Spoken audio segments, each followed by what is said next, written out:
ko muy coronavirus bi def le point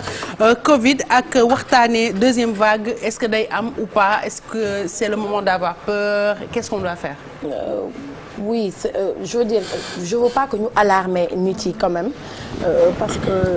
déjà stress bi ñu dundoon rek depuis mars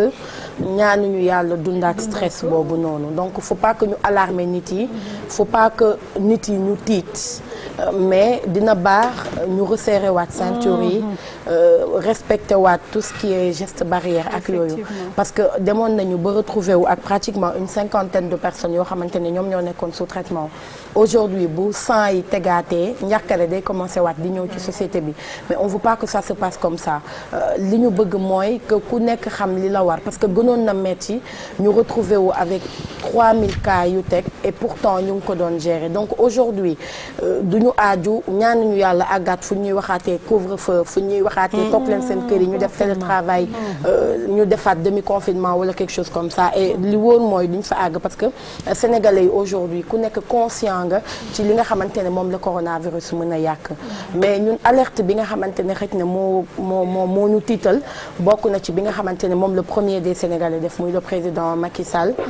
et lui il parlait peut-être ci aspect bu économique bi parce que économiquement parlant quand même on n'est pas sans savoir que coronavirus dafa rey secteur yu bëri dafa gaañ énormément de secteurs état bi génnee ay milliards yu bëri itamit éjecté waat ko ci secteur yu bëri pour jàppale ay sénégalais fii gis nañu ay téléthon yoo xamante ne groupe Futurs Médias organisé na ko pour ñu génnee ay milliards ci secteur privé bi pour remettre ko état bu Sénégal ku nekk ci sénégalais ki defar saabu sax participer na ci xeexu coronavirus xale bi defar machine participer na ci xeex bi ak yu mel noonu donc aujourd'hui pour ñu bañ a àggaat foofu yëpp il faut que ñu rappeler waat ñëpp geste barrière et ci suñu bopp lañ koy njëkkee parce que demoon nañ ba ñu ngi doon yaakamte jour bi ñuy sànni masque yi donc là on parle de deuxième vague entre guillemets li ci metti rek mooy bu déni amee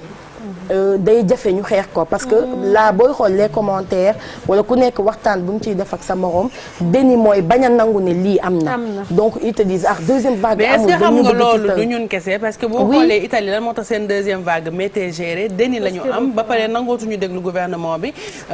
ndax aide yi ñu leen waxoon dinañ leen ko jox egsiwul donc ils se disent que nit koo xam ne bu ñu ko soxlaa duñu dimbali tey suñu waxee toogal duñu toog donc ñi ngi si mbedd yi def lu leen neex deuxième vague bi gën a exploser effectivement foofu nag lañuy bañ a àgg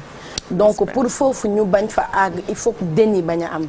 pour déni bañ a am il faut que ñun ñëpp ñu nangu ne coronavirus bi mi ngi fi encore virus baa ngi fi ba tey le virus est encore parmi nous le virus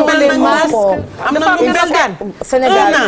waaw mu ngi bëgg yaa quand même décembre ba tey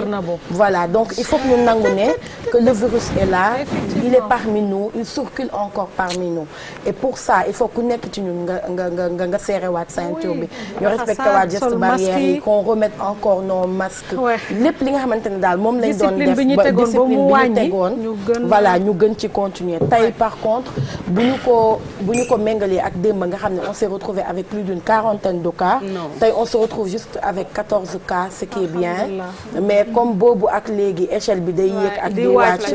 doo mën a gum am xel mu dal ou quelque chose comme ça mais il faut juste noter que 14 cas la ñu am tey ci 722 tests yoo xamante ni def nañu ko cas contact yi mooy 5 cas importés léegi on en parle de moins en moins pratiquement problème mu cas importé non je pense que c'est réglé parce que maintenant avant de venir tu es obligé de faire le test te su positifé doo ñëw donc c'était mooy seule manière bi c'était la seule solution et je pense que ça moom ils ont tapé fort bi ñu ko defee boole ci ak rigueur bi mu àndal yëpp peut-être problème bi ñu am jamono bi mooy problème mu transmission communautaire yi parce que boobu aussi quand ça revient ak nombre bu xaw a élevé dafay xaw a mettiwaat parce que ki nga xam ni coro mi nga xam ne diw moo ko wàll mën nga ko faj wala mën nga retracer plutôt mais ki nga xam ne xamoo fu wàllante bi jógee pour nga retracer ko c'est assez compliqué aujourd'hui par exemple si on se retrouve avec 9 cas communautaires dafay xaw a bëri fu mel ni Grand Dakar par exemple ñoom ñoo ci am ak Kër Massar ak Liberté 6 Mamelles Mermoz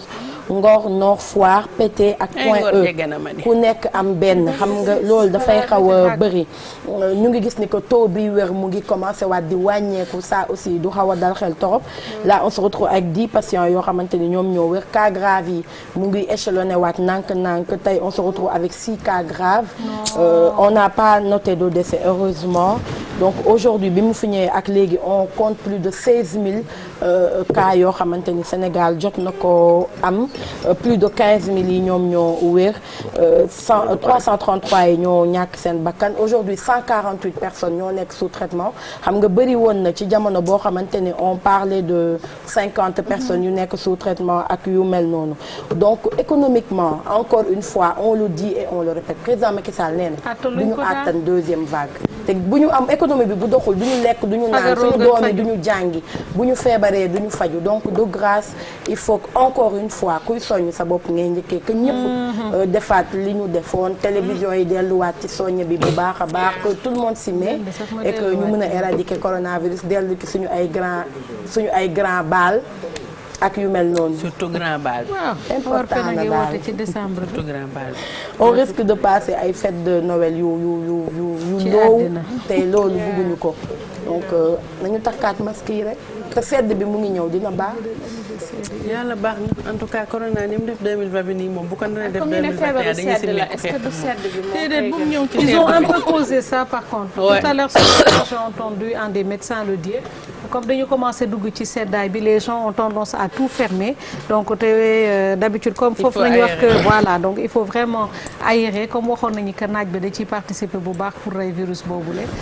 mais comme ni ñu wax seddaay bi la moo taxit je pense que la seule solution c'est de faire peut-être ce que Thioro a dit respecter les mesures voilà takkaat masque yi c'est important fexe solution jóge fi